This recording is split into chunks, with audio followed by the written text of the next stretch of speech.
Сәлеметсіздер ме? Менің есімім Даниярбек Сұлтан, және бұл Стоп коррупция бағдарламасы. Заң шығарушылардың ерекше сыйлығы тұрғылықты мекен жай бойынша уақытша тіркелу туралы жаңа ережесі жаңа жылда күтпеген жаңалықтардың бірі болды. Сонымен кім тіркелуі керек және тіркелу деген не, осыны анықтап көрейік. Толық түсінікті болу үшін біз азаматтардың ең өзекті сауалдары мен ең білікті заңгерлердің кеңестерін талдап көріп, тұрғылықты жер бойынша тіркелу үшін халыққа қызмет көрсету орталығында бізге де кезекке тұру қажет пе, осыны анықтадық. Енді жалпы тіркеуге тұру дегеніміз не, соны талқылайық. Азаматтық кодекстің 16 бабы бойынша тұрғылықты жер азаматтың тұрып жатқан елді мекені. Бұл жеке және заңды тұлғаларға, сондай-ақ мемлекетке қатысты қолданылатын ресми заңды мекен жай, немесе оның тіркелген жері. 2016 жылғы желтоқсанның аяғына дейін біз қазақстандықтар еліміздің ана шетінен мына шетіне дейін емін-еркін жүріп келдік. Туысқандарымыздың үйіне ұзақ уақыт қонақта болып, вақталық тәсілмен жұмыс істеп, саяхаттап, үй жалдап жайлы мемлекетімізді ескертпей келдік. Қымбатты депутаттарымыз Ішкі істер министрлігінің ұсынысымен тұрғылықты жер бойынша уақытша тіркелу туралы ережені енгізбегенше тіркелмей келдік. Тұрғылықты тіркеумен қатар, кешіріңіз, тіркеуге тұрумен қатар уақытша тіркелу пайда болды. Бұл елімізді ерекше етті деуге болады. Неге десеңіз? Егер сіз жалға алған пәтерде 10 күннен артық тұрсаңыз, және ол үшін ақша төлесеңіз, онда сізге уақытша тіркелу қажет.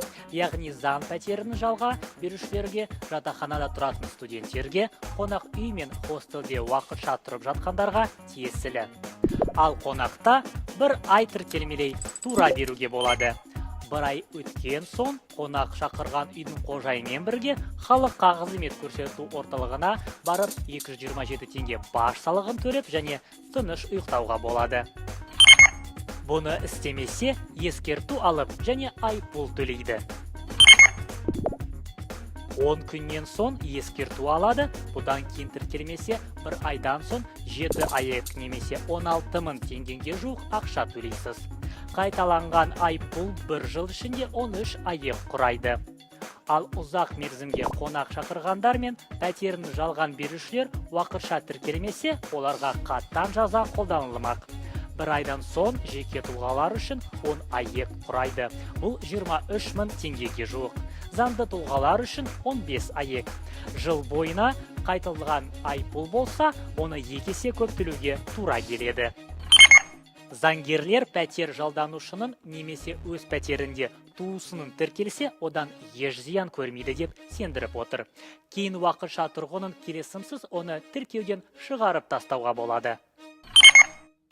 Сонымен негізгі ресми тіркелуі іс жүзінде тұрып жатқан мекен жайымыз сәйкес келмесе, міндетті түрде уақытша тіркелуі тиіс.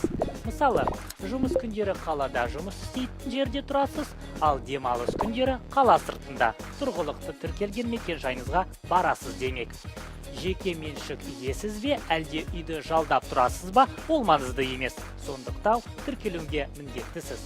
Уақытша тұрып жатқандары, тіпті пәтер иесі шетелде тұрып жатса да, тіркелуге міндетті. Пәтер иесі сенімхат жіберсін. Бір айдан артық ауруханада жатсаңыз да, тіркелуге міндеттісіз. Жазғы каникулда ауылға қыдырып кеткен балаларыңызды да тіркеу қажет. Осы жерде айта кететін, КСК мен коммуналдық төлемге қатысты қиындық тумау үшін есептегіш құрал орнатқаныңызды жөн. Айта кету керек, бұл шаралар терроризммен күрес аясында енгізіліп отыр. Мен бейбіт өмірді, сондай-ақ мемлекет тарапынан менің азаматтық құқығыма құрметпен қарауды қалаймын. Сіздер де қалайды деп үміттенемін. Бәріміз бір ауыздан стоп коррупция дейік.